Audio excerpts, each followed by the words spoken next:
What's going on, everybody? It's early in the morning. Sitting outside the hotel, just enjoying a cup of coffee. Sometimes I get on that coffee thing. I don't know what it is, but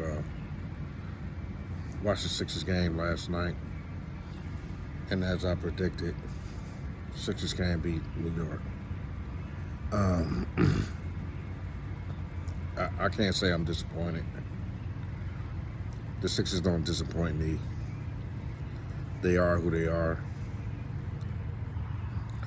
But what I will have some growth in is how I critique what I see with the team. Um,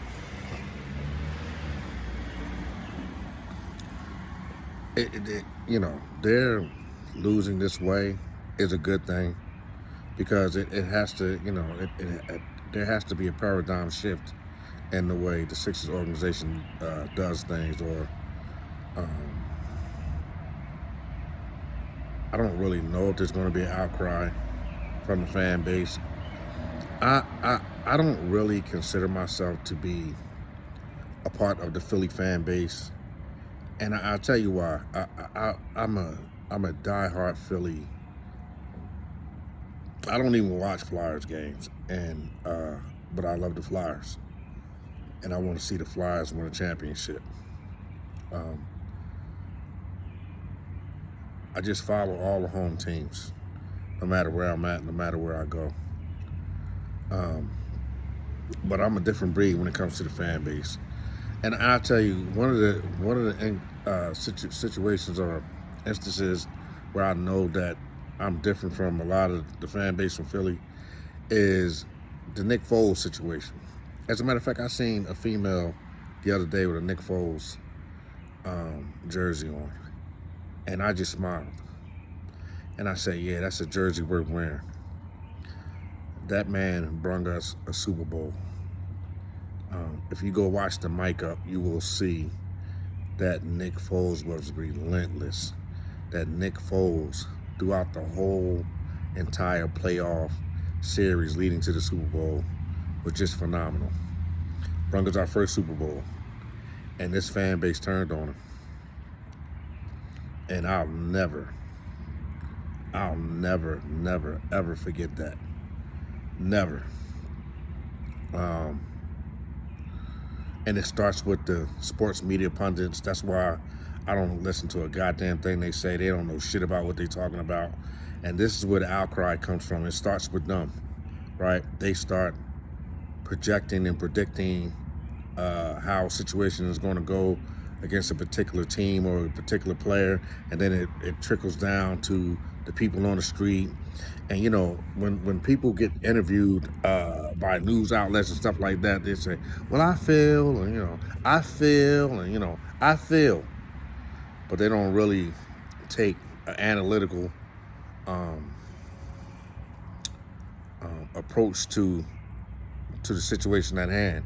And then they think that these assholes that these radio hosts and WIP and 97.5 and all these other sports outlets in Philadelphia, they think that these assholes know what they're talking about, right? So they take what they say and they run with it.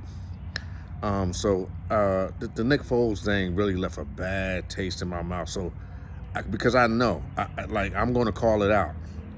I'm going to call it out like the Ben Simmons thing. I called it out. You can watch my videos. I called that shit out. Where everybody was defending that shit. I said, something wrong with this dude. So, I say that to say that I don't know how much of a leash this team is going to be given. But it's enough is enough with the 76ers. Enough is enough. Start being classy. Daryl Morey has to go. Appreciate him drafting Maxey. Appreciate him drafting Edgecombe. He has to go. The contracts that he gave Embiid and Paul, horrendous. Terrible. And it's going to be hell on wheels to wiggle their way out of it. Nick Nurse has to go. They have to start at the top. They have They have to go get a quality coach. They have to go get a coach who thinks outside the box. I mean, look at the Thunder's coach. This guy plays his whole bench. Everybody has playoff experience. Look what he's doing with Jared McCain. Like Nick Nurse challenged a play where Maxey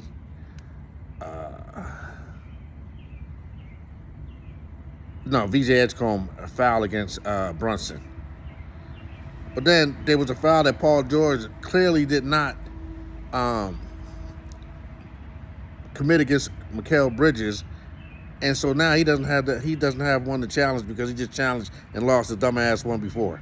And the one before with VJ Edgecombe was a clear foul. It was a clear foul.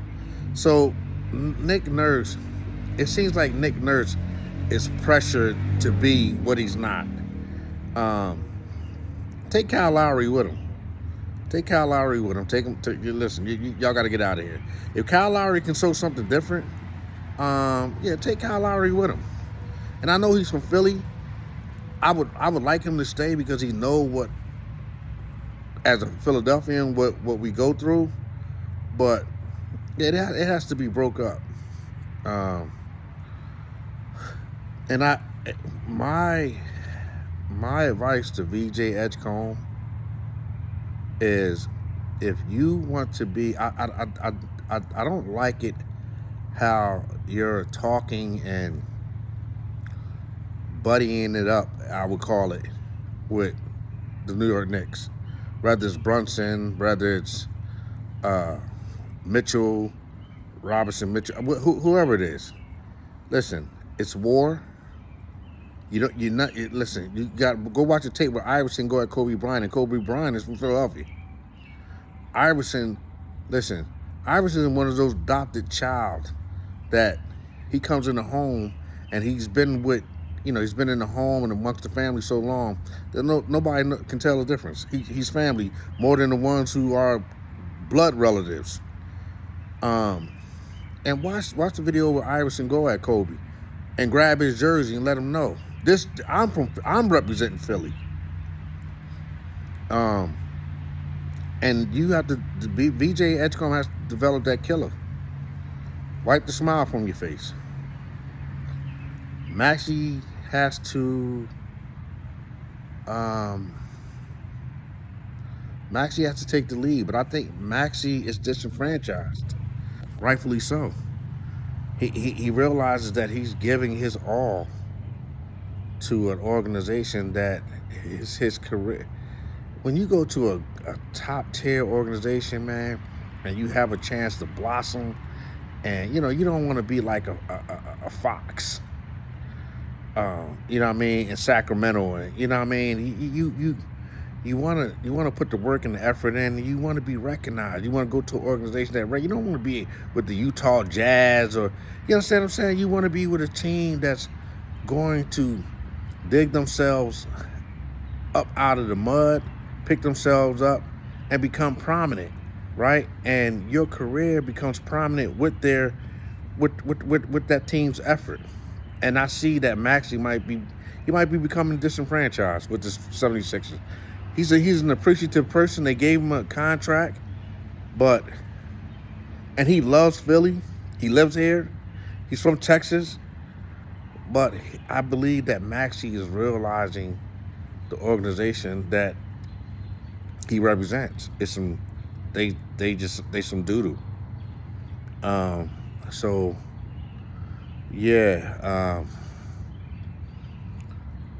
It's time for a paradigm shift with the Philadelphia 76ers.